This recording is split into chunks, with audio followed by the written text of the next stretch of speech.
एक ही परिवार के 9 लोगों की लाश उन्हीं के घर में मिलती है, जिससे पूरे गांव में हड़कंप मच जाता है।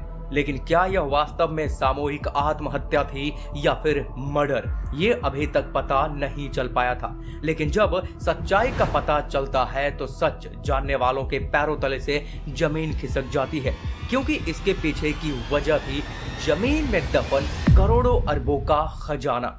पर खजाने के पीछे कैसे छिपी हुई थी उनकी मर्डर मिस्ट्री, ये सच में अपने आप में एक अनोखा रहस्य था, जिस रहस्य से आज हम पर्दा उठाने जा रहे हैं। तो मेरा नाम है सुमित और आप सभी का स्वागत है क्राइम डायरीज में। 20 जून 2022 की एक सुबह महाराष्ट्र के सांगली जिले का वनमोरे परिवार। इस परिवार में 2 भाई थे, डॉक्टर मानिक और शुभम वनमोरे, जो कि एक डॉक्टर थे तो दूसरा शिक्षक। गांव में उनकी खूब इज्जत हुआ करती थी। उनके पास जीवन यापन करने के लिए किसी भी चीज की कोई कमी नहीं थी।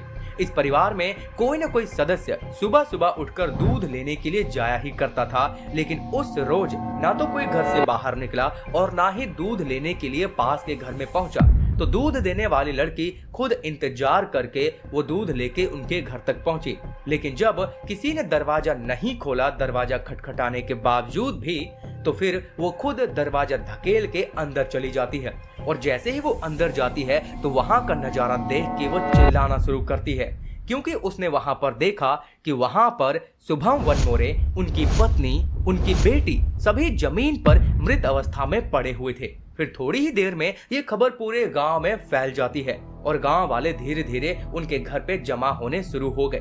फिर जल्द ही एक और भयानक खबर सामने आती है कि वनमोरे का दूसरा भाई यानी कि डॉक्टर मानिक का परिवार भी ठीक इसी तरीके से गांव के दूसरे हिस्से में मृत पाए गए हैं, जो कि ये अपने आप में बहुत बड़ी भयानक खबर थी। बाकी जब पुलिस मौके पर वहां पर पहुंची तो शुरुआती जांच में इसे एक सामूहिक आत्महत्या का मामला दर्ज किया गया था, क्योंकि वहां पर एक सुसाइड नोट मिला जिसमें कुछ कर्जदारों का जिक्र था।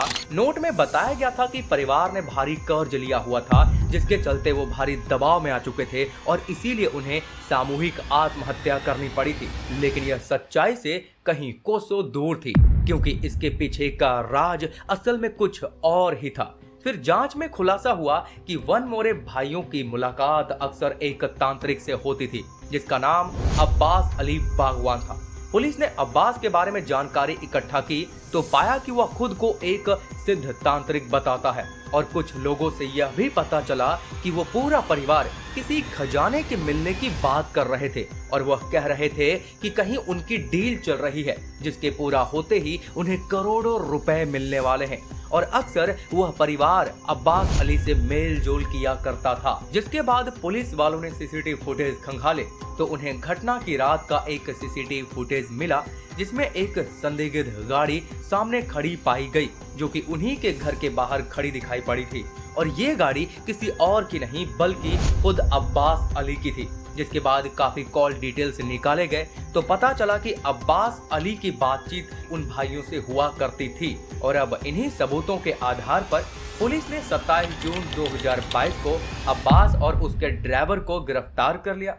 शुरुआती पूछताछ में तो उन्होंने हर एक बात से इनकार कर दिया, लेकिन जब पुलिस ने उनके साथ सख्ती से पेश आना शुरू किया और सीसीटीवी फुटेज और कॉल रिकॉर्डिंग उनके सामने पेश किए तो उनकी जुबान खुलने लगी और फिर धीरे धीरे पूरी कहानी सामने आती चली गई, जो कि किसी फिल्म सस्पेंस से कम नहीं थी।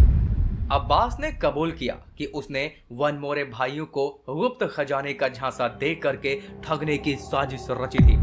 उसने उन्हें यकीन दिला दिया था कि उनके घर में कहीं पर गुप्त खजाना छिपा हुआ है और उसे निकालने के लिए उन्हें विशेष तंत्र मंत्र और साधना करनी होगी।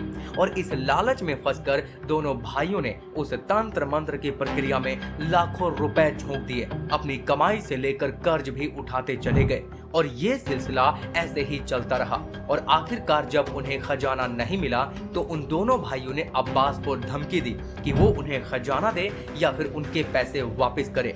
फिर अब्बास को इस बात का डर सताने लगा कि खजाना तो मिलने से रहा और ना ही मैं पैसे लौटा सकता हूँ, तो हो सकता है कि वो मेरी बदनामी करे, मेरा नाम खराब कर दे। तो इसीलिए उसने वहां पे एक खतरनाक योजना बनाई। और अब 19 जून की वो रात अब्बास ने आखिरी बार उन भाइयों से संपर्क किया और कहा कि आज गुप्त खजाने को बाहर निकालने का आखिरी मौका है।